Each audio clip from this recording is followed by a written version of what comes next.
আপনি কোন দেশের সাপোর্ট করেন? আমি পাকিস্তান সাপোর্ট। আপনি বাংলাদেশের নাগরিক হয়ে আপনি কেন পাকিস্তান সাপোর্ট করেন?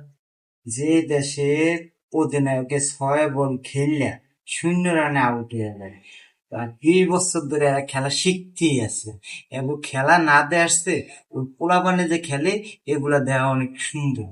তাই আমি পাকিস্তানের সাপোর্ট করি। পাকিস্তান যে এবার বিশ্বকাপে জিতে, বাংলাদেশ খেললে আজ পর্যন্ত বিশ্বকাপ তো দূরের কথা, একটা এশিয়া কাপে আনতে পারেনি।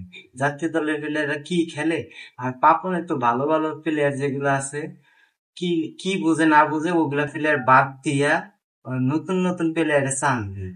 বাঘের বাচ্চা থুইয়া বিলের বাচ্চারে চান্স দেয়। বাঘের বাচ্চা নাম করা, তা না, এই বিলের বাচ্চা নিয়ে খেললে কি আর কাম হইব? আরো 20 বছর গেল বাংলাদেশ সফল হইতে পারবে না। আপনি কি বুঝে দলটা ওই সব কিছু করে।